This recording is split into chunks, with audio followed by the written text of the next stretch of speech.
دوسرے ملک بھی پاکستان اور سعودی عرب جیسا دفاعی معاہدہ چاہتے ہیں۔ اس بارے مزید کچھ کہنا ابھی قبل از وقت ہے۔ نائب وزیر اعظم اسحاق ڈار کی لندن میں گفتگو، کہا کہ پاکستان اور سعودی عرب کے درمیان معاہدہ تاریخی ہے۔ معاہدے سے دونوں ممالک بہت خوش ہیں۔ سعودی عرب نے ہر مشکل وقت میں پاکستان کا ساتھ دیا ہے۔ سعودی عرب سے معاہدہ ایک رات میں نہیں طے پایا، اس میں کئی ماہ لگے۔ ہر مسلمان حرمین شریفین کی حفاظت کے لیے قربان ہونے کو تیار ہے۔ ادھر مصر کی پاکستان کو سعودی عرب سے دفاعی معاہدے پر مبارکباد۔ وزیر خارجہ اسحاق ڈار سے مصری ہم منصب نے ٹیلی فونک رابطہ کیا اور مبارکباد دی۔ وزیر اعظم شہباز شریف کے مشیر رانا ثناء اللہ کہتے ہیں پاک سعودیہ دفاعی معاہدہ اپنی مثال آپ ہے۔ ایک ملک ایٹمی قوت، دوسرا معاشی طور پر مضبوط ترین ہے۔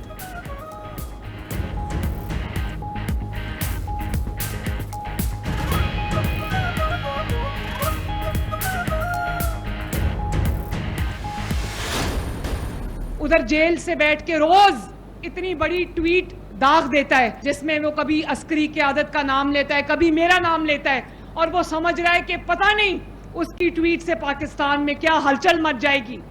وہ دماغ سے یہ خلل جاتا نہیں ہے نا، وہ اندر بیٹھا ہے اڈیالہ میں، اس کو یہ نہیں پتا کہ باہر دنیا بدل چکی ہے۔ اس کو نہیں پتا کہ پاکستان میں اب وہ ایک قصہ پارینہ ہے۔ وزیر اعلیٰ پنجاب نے بانی پی چائے کو ماضی کا قصہ قرار دے دیا۔ سرگودھا میں الیکٹرک بسز کی افتتاحی تقریب سے خطاب میں مریم نواز نے کہا کہ وہ جیل سے بیٹھ کر روز سوشل میڈیا پر بیان داغ دیتا ہے۔ اڈیالہ میں بیٹھے شخص کو نہیں پتا کہ باہر دنیا بدل چکی ہے، اب وہ شخص قصہ پارینہ بن چکا ہے۔ پاکستان اور عوام ترقی کے سفر میں آگے بڑھ چکے۔ ایک وزیر اعظم وہ تھا جسے جہاز سے اتارا گیا۔ شہباز شریف کے جہاز کو سعودی طیاروں نے سلامی دی۔ وزیر اعلیٰ پنجاب نے دفاعی معاہدے کو بڑی سفارتی کامیابی قرار دیا، کہا کہ پاک سعودی دفاعی معاہدہ بہت بڑا کارنامہ ہے۔ حرمین شریفین کی پاسبانی کا شرف پاکستان کو ملا ہے۔ مزید کہا 2 ہفتوں میں سیلاب متاثرین کو امدادی چیک ملنا شروع ہو جائیں گے۔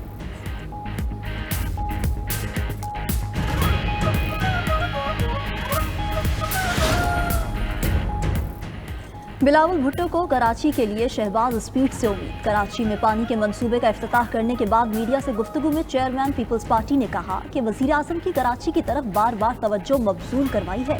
شہباز شریف کو ان کے وعدے بار بار یاد دلاتے رہیں گے۔ بلاول بھٹو نے مزید کہا کہ وزیر اعلیٰ سے ان کی تبدیلی کی باتوں میں سچائی نہیں، کراچی میں پانی کا مسئلہ حل کرنے پر توجہ ہے۔ قدرتی آفت پر سیاست نہیں کرنی چاہیے۔ سیلاب متاثرین کو بے نظیر انکم سپورٹ پروگرام کے ذریعے امداد ملنی چاہیے۔ پاک سعودیہ دفاعی معاہدے پر وزیر اعظم شہباز شریف اور ان کی ٹیم کو مبارکباد۔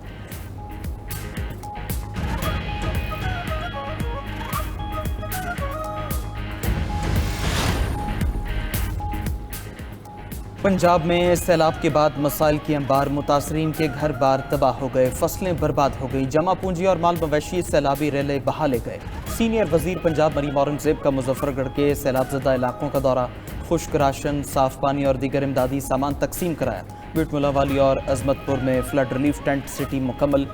چیئرمین سینٹ یوسف رضا گیلانی کا جلال پور پیروالا کا دورہ، M5 موٹر وے کے متاثرہ حصے کا معائنہ کیا اور بریفنگ لی۔ میڈیا سے گفتگو میں چیئرمین سینٹ نے کہا کہ ملتان، مظفر گڑھ اور بہاولپور کے علاقے سیلاب سے زیادہ متاثر ہوئے۔ متاثرین کے لیے مزید خیموں اور بنیادی چیزوں کی فراہمی یقینی بنائی جا رہی ہے۔ دوسری طرف دریا سندھ میں سیلابی پانی تیزی سے کم ہونے لگا۔ سکھر اور گڈو بیراج پر پانی کا بہاؤ 5 لاکھ کیوسک سے کم ہو گیا۔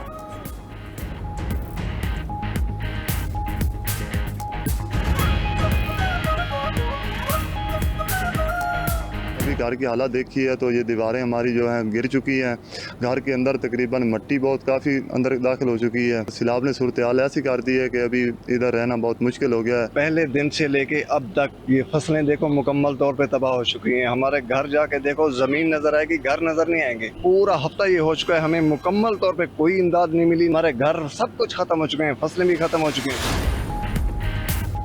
مانسون مکمل ختم ہو گیا، پنجاب کے تمام دریا معمول کے مطابق بہہ رہے ہیں۔ Director general PDMA Punjab Irfan Ali Kathia کی پریس بریفنگ، کہا کہ چناب میں مرالا سے پنجنت تک کوئی پیک نہیں، جسڑ سے سدنائی تک پانی کی نارمل سطح پر آ چکا ہے۔ ستلج پر تھوڑا بہاؤ زیادہ ہے۔ M5 موٹر وے 22 کلومیٹر کا ایریا پانی کی وجہ سے بند ہے۔ جلال پور سے لودھرا روڈ پر ٹریفک بند ہے۔ سیلاب سے جن بندوں کو نقصان پہنچا انہیں درست کر رہے ہیں۔ سیلاب کی وجہ سے اب تک 123 اموات ہوئی ہیں۔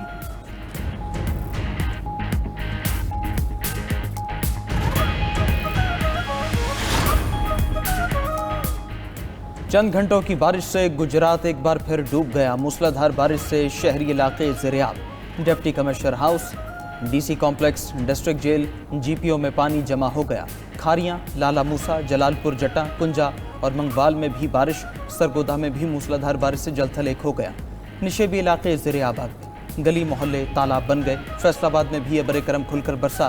جھنگ روڈ, شاداب پلی, لیاقت آباد, گلفشاں کالونی, ججوالا میں خوب بارش ہوئی ہے.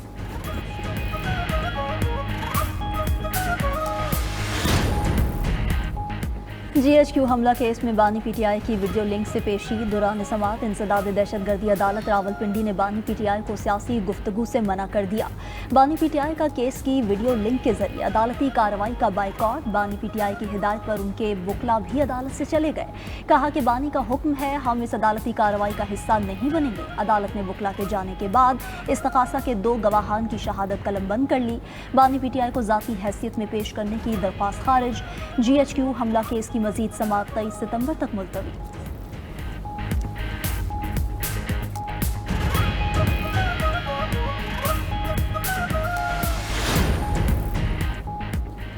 جسٹس طارق محمود جہانگیری نے کام سے روکے جانے کا فیصلہ چیلنج کر دیا. سپریم کورٹ میں ہائی کورٹ کے فیصلے کے خلاف اپیل دائر. جسٹس طارق محمود جہانگیری نے موقف اختیار کیا کہ جج کو فرائض کی انجام دہی سے نہیں روکا جا سکتا. ہائی کورٹ کا متنازع حکم معطل کیا جائے. اسلام آباد ہائی کورٹ کے 5 ججز نے چیف جسٹس کے اختیارات و اقدامات بھی چیلنج کر دیے. Justice Tariq Mahmood, justice Mohsin Akhtar Kayani, justice Babar ستار, جسٹس سمن رفت اور جسٹس اعجاز اسحاق کی انفرادی اپیلیں دائر. موقف اختیار کیا کہ چیف جسٹس اپنی منشا کے مطابق دستیاب ججز کو روسٹر سے الگ نہیں کر سکتے, نہ ہی عدالتی فرائض کی انجام دہی سے روک سکتے ہیں.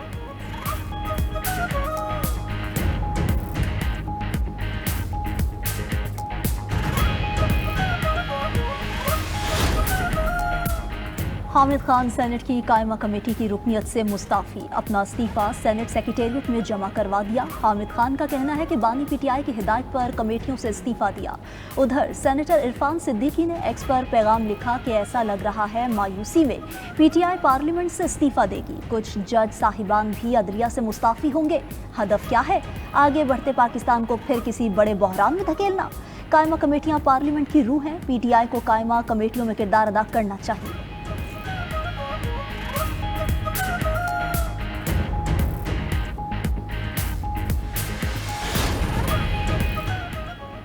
بگرام ایئر بیس واپس لینے کا امریکی صدر کا بیان مسترد. افغان عبوری حکومت کا کہنا ہے تاریخ گواہ ہے افغانستان نے اپنی سرزمین پر کبھی بیرونی افواج کو تسلیم نہیں کیا. افغان وزارت خارجہ کے اہلکار ذاکر جلالی کا کہنا ہے امریکہ سے افغانستان میں فوجی موجودگی کے بغیر سیاسی تعلقات قائم کر سکتے ہیں. اس سے پہلے امریکی صدر نے برطانوی وزیر اعظم کے ساتھ مشترکہ نیوز کانفرنس میں کہا تھا کہ امریکہ افغانستان میں موجود بگرام ایئر بیس کو دوبارہ اپنے کنٹرول میں لینا چاہتا ہے کیونکہ امریکہ کو چین کے نزدیک واقع اس فوجی اڈے کی ضرورت ہے. بگرام ایئر بیس چین کی نیوکلیئر سائٹس کے قریب ہے. دوسری طرف امریکی صدر کے بیان پر چین کا رد عمل بھی سامنے آ گیا. ترجمان چینی وزارت خارجہ کا کہنا ہے چین افغانستان کی خود مختاری اور علاقائی سالمیت کا احترام کرتا ہے. خطے میں امن و استحکام کے لیے افغان حکومت سے تعاون جاری رکھیں گے.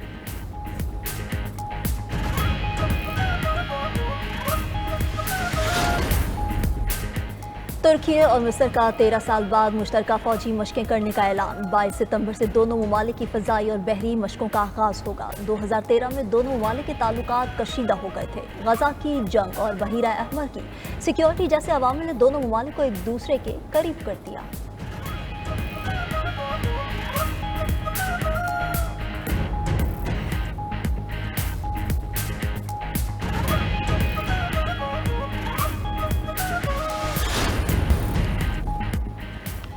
یوکرین کا روس کی انرجی تنصیبات پر حملے جاری رکھنے کا اعلان. یوکرینی نائب وزیر خارجہ کا کہنا ہے کہ سنجیدہ مذاکرات تک یوکرین ڈرون حملے جاری رکھے گا.